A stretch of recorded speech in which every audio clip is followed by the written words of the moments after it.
a signal appears on a flight tracker, an American military helicopter, the MH-60 Seahawk, moving over the Caribbean, right on the edge of Venezuela's reach. Why was it there? Was it just another patrol, or was it a message meant to be seen? Reports say it came within just a few miles of Venezuelan shores, but the Venezuelan government insists none of this ever happened, dismissing the entire story as fake news. So, what's the truth? Today we're going to break this down in detail. What really happened with this helicopter? Why is the Seahawk such an important aircraft? What ships are nearby in the Caribbean right now? And what does all of this mean for the future of US-Venezuela relations? Stick around, because this story is bigger than it looks at first glance. Here's what was reported. Several outlets picked up flight data that seemed to show a Seahawk helicopter moving just miles off the Venezuelan coast. That's still international airspace, but close enough to catch attention.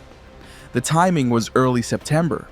What makes this unusual is that the helicopter's transponder, basically its electronic ID, was switched on. Normally, military aircraft don't broadcast like that if they're close to sensitive areas. But here's the catch. The US military hasn't officially confirmed this flight. And the Venezuelan government?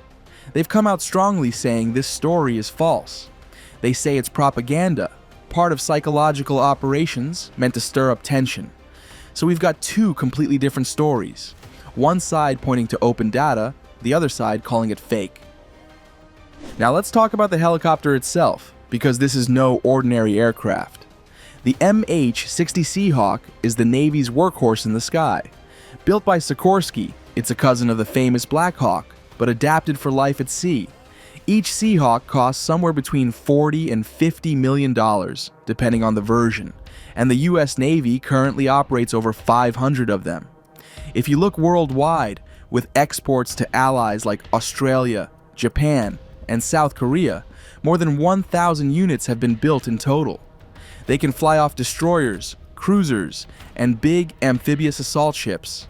What makes them so versatile is the wide range of missions: anti-submarine patrols, anti-ship strikes, search and rescue, medical evacuation, and even carrying supplies. Armed versions can carry torpedoes, Hellfire missiles, and door-mounted machine guns. But they're also packed with sensors, radar, sonar, and advanced cameras, making them the eyes and ears of a Navy ship. If you see one overhead, it usually means a US warship is not far away. Besides the MH-60 Seahawk, the US Navy also operates other helicopter types in the Caribbean, including MH-53E Sea Dragons for heavy lift missions, and CH-53K King Stallions for transport. These helicopters can support a wide range of operations, from logistics and troop movement to surveillance and search and rescue, giving the Navy added flexibility in the region. So, where was this Seahawk likely flying from? These helicopters usually operate off Navy destroyers. Right now, the US has several in the Caribbean: the Gravely, the Jason Dunham, the Samson. There are also larger ships like the amphibious assault vessel Iwo Jima and its group. Each of these ships carries helicopters. That means the Seahawk spotted near Venezuela was almost certainly working from one of these ships, patrolling the area. In recent weeks, the United States has increased its military presence in the Caribbean, sending a mix of ships, aircraft, and personnel to the region. This buildup is part of a strategy to strengthen regional security and respond to tensions with Venezuela.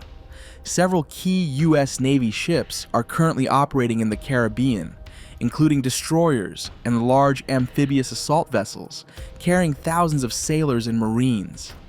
These ships provide the US with the ability to monitor wide areas, respond quickly to any developments, and project power across the region. The US has also strengthened its air presence. 10 F-35 stealth fighters have been sent to Puerto Rico, while MQ-9 Reaper drones are operating from the same bases for surveillance and reconnaissance missions. Other aircraft, including C-17 cargo planes and KC-135 and KC-46 tankers, support logistics and mid-air refueling, extending the reach of operations throughout the region. Puerto Rico serves as a key hub for these operations. Fort Buchanan and other military installations host personnel and equipment, enabling coordination between naval, air, and ground forces. This increase in U.S. activity has not gone unnoticed. Venezuela has responded by mobilizing troops and conducting exercises near its borders. The situation remains tense, with both nations closely watching each other's movements. Now, why should we care about one helicopter flying miles off a coast? Because it's not just about that flight. It's about signaling. Every move, every flight, every deployment tells the other side, we're here, we're ready, we're watching. In a region as strategic as the Caribbean, these signals matter. They can deter action, but they can also escalate tensions. Here's what we still don't know. Was the helicopter really that close? Was it on a routine patrol? Or was it intentionally signaling Venezuela? Was the transponder data accurate? Until we get official confirmation, we're left with claims on one side and denials on the other. This is part of a larger story. The US and Venezuela have had strained relations for years, and now the Caribbean is becoming the stage where both sides show their power. For the US, it's about projecting strength close to home. For Venezuela, it's about defending sovereignty and pushing back against what they see as intimidation. In response to the increased US military activity in the Caribbean, Venezuela has mobilized its armed forces and strengthened local militias. The government is conducting military exercises and preparing its forces along key areas near the coast, signaling readiness to respond to any perceived threats.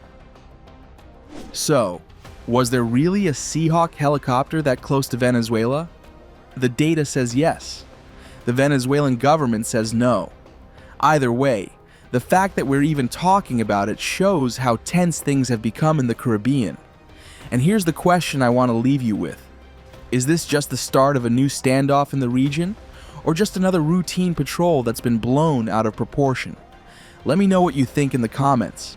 Do you believe the US helicopter was really there, or do you think Venezuela is right to call it fake news? If you enjoyed this breakdown and want to stay up to date on stories like this, don't forget to like the video and subscribe. I'll be covering the next developments as they unfold. Thanks for watching, and see you in the next one.